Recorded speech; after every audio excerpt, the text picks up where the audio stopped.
دعا کی ضرورت کیوں ہے ہماری زندگی میں؟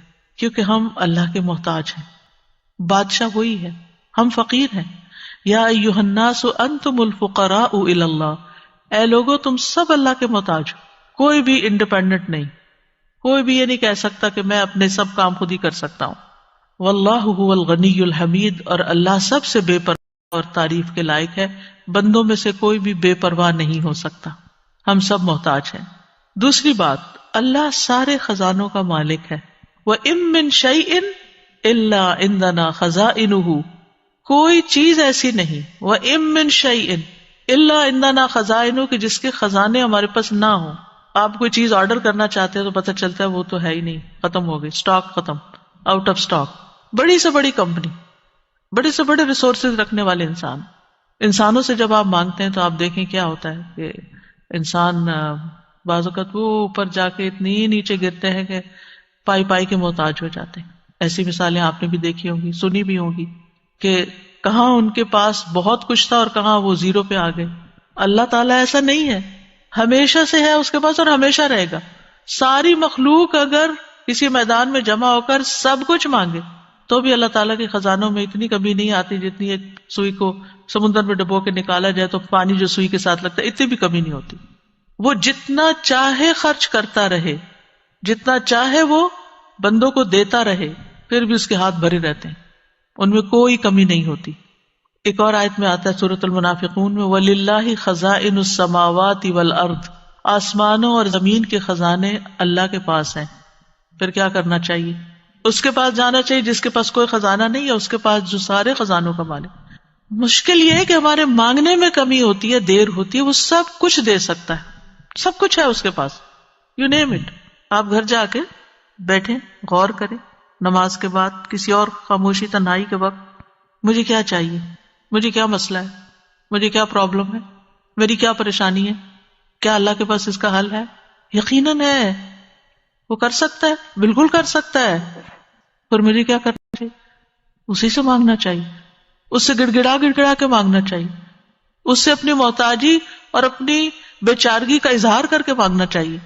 امن یجیب المضطر اذا دعاہ ویکشف السوء، اللہ تعالیٰ آپ سے پوچھتے ہیں کون ہے جو بے قرار کی، مضطر، بے قرار، بے چین انسان کی بات سنتا، اس کو جواب دیتا. امن یجیب المضطر اذا دعاہ، جب بھی وہ اس کو پکارتا ہے، ویکشف السوء، اور وہ تکلیف کو دور بھی کرتا ہے. ایسا نہیں کہ وہ صرف سن رہا ہے، اس نے وہ تکلیف دور بھی کر دینی ہے. اور آپ کہیں گے بس اتنی سی بات تھی، میں اس کو اتنا پہاڑ بنائے ہوئی تھی، اپنی زندگی کا بہت بڑا مسئلہ بنائے ہوئی تھی، اور اللہ تعالیٰ کے لیے بس اتنی سی بات تھی. میرے مانگنے میں کمی تھی، اس کے پاس نہیں کمی. ہماری دعا میں کمی ہے، ہمارے اخلاص میں کمی ہے، اس کے دینے میں کمی نہیں ہے. اس طرح پکارا کرے نا کہ اللہ تعالیٰ آپ تو دے کر کسی کمی کا شکار نہیں ہوتے، لیکن میری کمی پوری ہو جائے گی.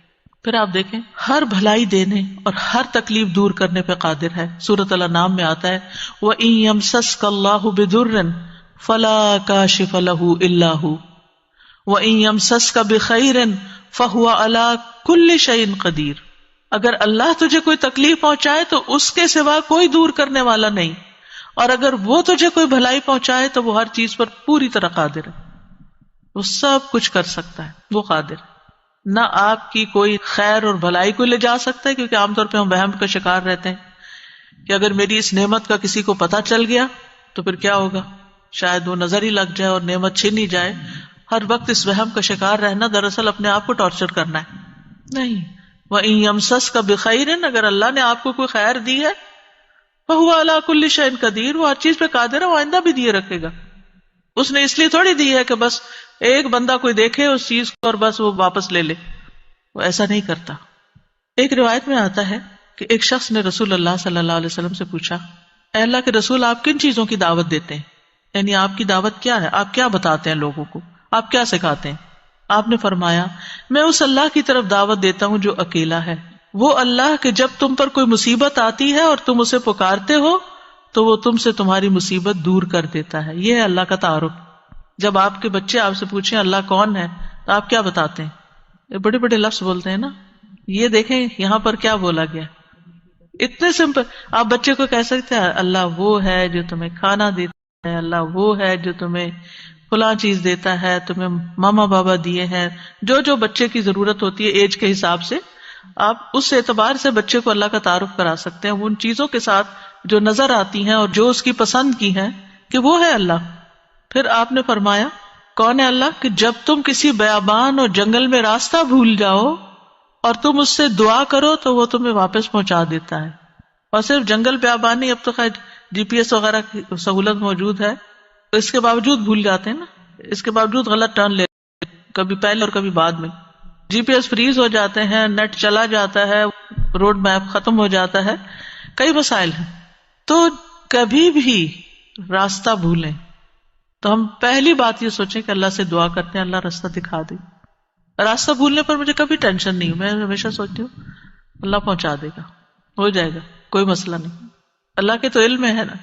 میں تو کہتی ہوں کہ آپ کو پتا ہے نا کہاں ہے، بس وہاں لے جائیں، ہمیں نہیں پتا، آپ کو تو پتا ہے نا۔ تو جب آپ اللہ سے مانگتے ہیں، کبھی لاڈ پیار سے، کبھی اس کی کسی صفت کا واسطہ دے کر، کبھی اپنی عاجزی محتاجی ظاہر کر کے، تو وہ ضرور سنتا ہے۔ پھر فرمایا وہ ذات کہ جب تم قحط سالی میں مبتلا ہوتے ہو اور تم اس سے دعا کرتے ہو تو وہ تم پر پیداوار ظاہر کر دیتا ہے، یعنی تمہاری پیداوار اگا دیتا ہے زمین سے۔ یہ ہے اللہ، یہ اللہ کا تعارف۔ پھر آپ دیکھیے کہ ہم کیوں اللہ سے مانگیں؟ کیونکہ زمین و آسمان کی ساری مخلوق اللہ ہی سے مانگتی ہے، تو ہم کیوں نہ مانگیں؟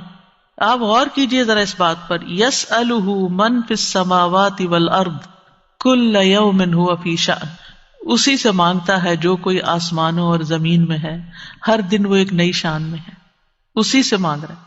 ہر کوئی جو آسمانوں اور زمین میں ہے، ہر کوئی، کون کون ہے آسمانوں اور زمین میں؟ آسمانوں میں فرشتے ہیں جن کو ہم جانتے ہیں، زمین پر انسان اور جنات ہیں، اس کے علاوہ جو اور مخلوقات ہیں، وہ ساری مخلوق اللہ سے مانگ رہی ہے۔ اگر ساری مخلوق اللہ سے مانگتے اور ہم کسی اور سے مانگنا شروع کر دیں، غیر اللہ سے مانگیں، تو کتنی حماقت والی بات ہے نا۔ اللہ نے عقل اسی لیے دی تھی کہ ہم اللہ ہی کو نہ پہچانے۔